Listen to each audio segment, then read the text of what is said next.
Support by Rajiv Ranjan channel के इस video में स्वागत है।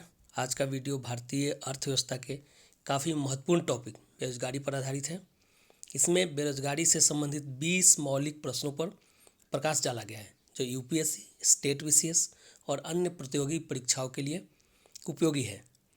अगर आपने हमारे चैनल को सब्सक्राइब नहीं किया है तो अभी सब्सक्राइब कर लें तथा इस वीडियो को शेयर कर दें ताकि बहुत अधिक से अधिक लोग इससे लाभान्वित हो सके। तो आइए शुरू करते हैं। पहला प्रश्न है, बेरोजगारी के संबंध में कौन सा कथन सत्य है? ए, बेरोजगारी केवल अल्प विकसित विकासशील देशों की समस्या है। बी, बेरोजगारी की प्रकृति विकसित तथा अल्प विकसित देशों में अलग अलग होती है। सी, बेरोजगारी का मुख्य कारण कार्य करने की अनिच्छा है। डी, उपरोक्त सभी। तो आप लोग इस पर विचार कर लें कि कौन सा प्रश्न सही है। ऑप्शन सही है तो इसमें सही उत्तर होगा बी, बेरोजगारी की प्रकृति विकसित तथा अल्प विकसित देशों में अलग अलग होती है। अगला प्रश्न, किसी देश के श्रम बल में किस आयु वर्ग को सम्मिलित किया जाता है? किसी देश के श्रम बल में किस आयु वर्ग को सम्मिलित किया जाता है? ए, 14 से 60 वर्ष। बी, 15 से 65 वर्ष। सी, 18 से 62 वर्ष और डी, 14 से 65 वर्ष। इसका सही उत्तर होगा बी, 15 से 65 वर्ष। 15 से 65 वर्ष के श्रम बल व्यक्तियों को किसी देश के श्रम बल में सम्मिलित किया जाता है। तीसरा प्रश्न, बेरोजगार व्यक्ति कौन है? ए, जो प्रचलित मजदूरी पर कार्य करने के लिए तैयार है और उसे रोजगार नहीं मिलता। बी, जो प्रचलित मजदूरी पर कार्य करने के लिए तैयार नहीं है और इसीलिए उसे रोजगार नहीं मिलता। सी, जो कार्य करने का इच्छुक नहीं हो। डी, जिसके कार्य करने के बावजूद सकल उत्पादन में वृद्धि नहीं हो। ई, उपरोक्त में से कोई नहीं या एक से अधिक। तो इसका सही उत्तर होगा एक से अधिक। इसमें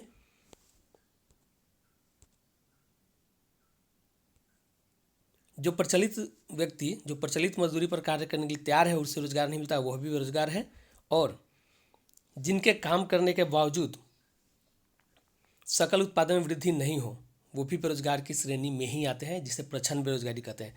तो इसका सही उत्तर हो जाएगा ई। अगला प्रश्न, पूर्ण रोजगार की स्थिति के लिए किसी व्यक्ति का न्यूनतम कितना कार्य करना आवश्यक है? न्यूनतम में अशुद्धि हो गई थोड़ी। तो पूर्ण बेरोजगार की स्थिति के लिए किसी व्यक्ति का न्यूनतम कितना कार्य करना आवश्यक है? ए, प्रतिदिन 8 घंटे कार्य के साथ वर्ष में 360 दिन। बी, प्रतिदिन 8 घंटे के साथ वर्ष में 273 दिन। सी, प्रतिदिन 6 घंटे के साथ वर्ष में 10 महीने। डी, प्रतिदिन 4 घंटे के साथ वर्ष में 320 दिन। तो इसका सही उत्तर होगा बी। यह जो वर्ष है जिसमें एक व्यक्ति 8 घंटे के साथ वर्ष में कम से कम 273 दिन कार्य करता है, इसे एक स्टैंडर्ड ईयर कहा जाता है और इसको 6th प्लान में जो छठा पंचवर्षीय योजना था उसमें इसे इंट्रोड्यूस किया गया है। तो अगला प्रश्न है, विकसित देशों में किस तरह की बेरोजगारी पाई जाती है? ए, चक्रीय। बी, घर्षण जनित। सी, मौसमी। डी, प्रच्छन्न। ई, एक से अधिक या कोई नहीं। तो इसका सही उत्तर होगा ई, एक से अधिक या कोई नहीं। विकसित देशों में चक्रीय और घर्षण जनित दोनों तरह की बेरोजगारी पाई जाती है, इसलिए इसका सही उत्तर होगा ई।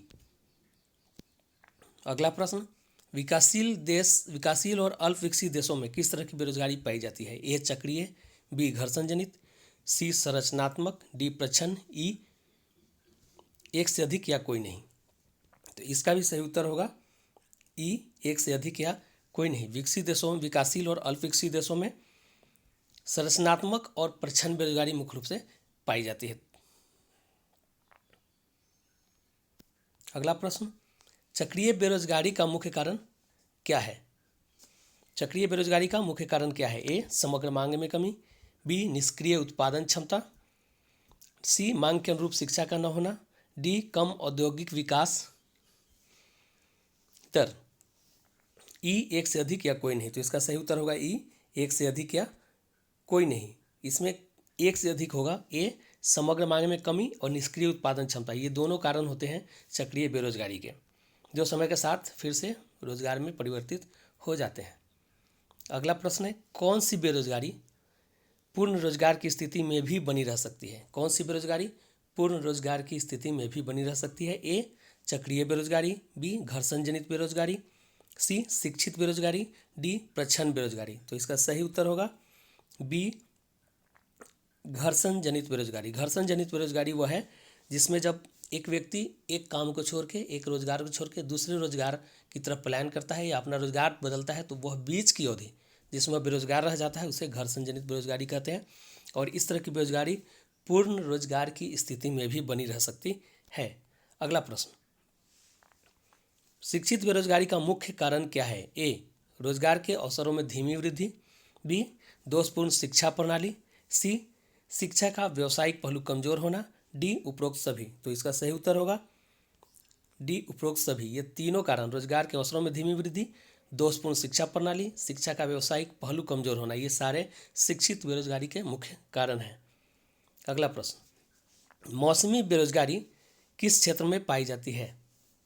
ए कृषि क्षेत्र में, बी शहरी क्षेत्र में, सी औद्योगिक क्षेत्र में, डी उपरोक्त सभी। तो इसका सही उत्तर होगा ए कृषि क्षेत्र में।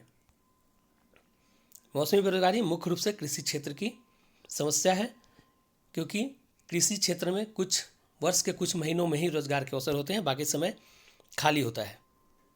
तो सही उत्तर हो जाएगा ए कृषि क्षेत्र में। अगला प्रश्न, निम्नलिखित में से कौन सी बेरोजगारी ग्रामीण क्षेत्र से संबंधित है? ए शिक्षित,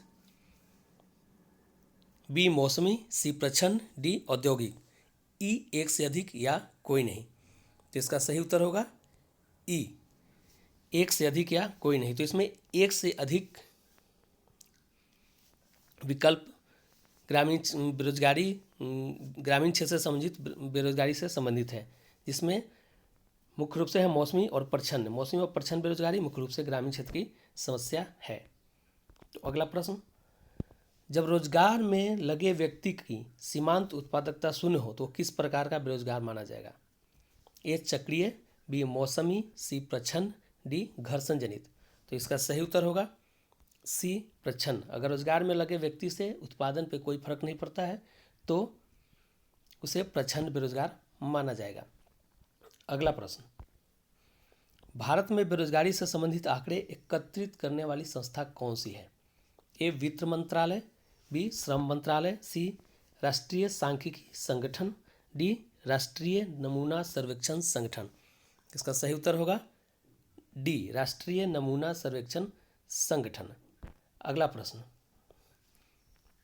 बेरोजगारी की माप के लिए भगवती कमेटी का गठन कब किया गया था? ए 1973 ईस्वी, बी 1983 ईस्वी, सी 1976 ईस्वी, डी 1986 ईस्वी। तो इसका सही उत्तर होगा ए 1973 ईस्वी। 1973 ईस्वी में बेरोजगारी की माप के लिए भगवती कमेटी का गठन किया गया था। अगला प्रश्न, भगवती कमेटी ने बेरोजगारी की माप के लिए किस धारणा की अनुशंसा की? ए समान स्टेटस या यूएस यूजुअल स्टेटस, बी चालू साप्ताहिक स्टेटस करेंट वीकली स्टेटस, सी चालू दैनिक status current daily status, D उपरोक्त सभी। तो इसका सही उत्तर होगा डी उपरोक्त सभी। बेरोजगारी के माप के लिए यूजुअल स्टेटस, यूएस, सीडब्ल्यूएस और सीडीएस तीनों का उपयोग करने की अनुशंसा भगवती कमेटी ने की थी। अगला प्रश्न, भारत में रोजगार और बेरोजगारी की स्थिति को दर्शाने के लिए किस धारणा का प्रयोग किया जाता है?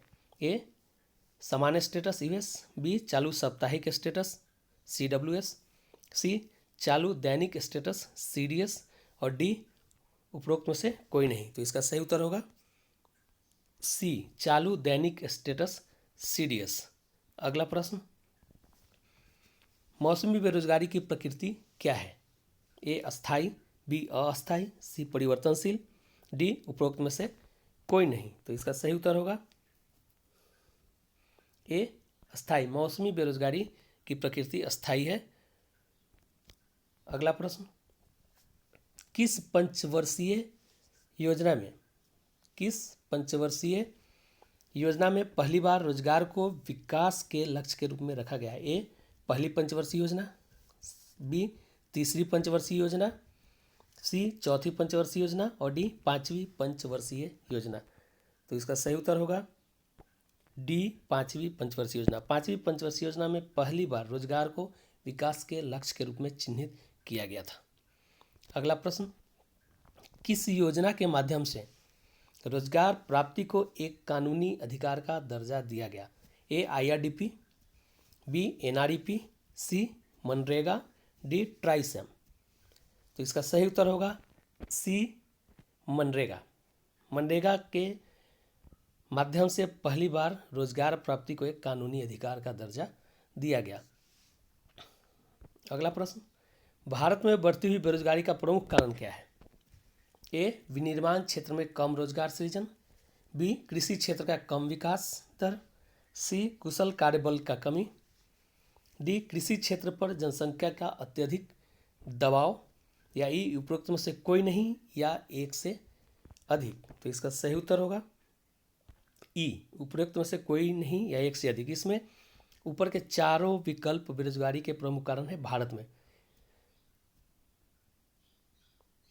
ए विनिर्माण क्षेत्र में कम रोजगार सृजन, कृषि क्षेत्र का कम विकास दर, कुशल कार्यबल की कमी और कृषि क्षेत्र पर जनसंख्या का अधिक दबाव। ये चारों कारण है भारत में बढ़ती हुई बेरोजगारी के। तो इसी के साथ आज का वीडियो हमारा ख़त्म होता है। जल्दी ही और महत्वपूर्ण विषयों पे हम वीडियो लेके आएंगे। आप सबका बहुत बहुत धन्यवाद सपोर्ट करने के लिए। हमारे चैनल को सब्सक्राइब कर लें और साथ में शेयर भी कर दें। धन्यवाद।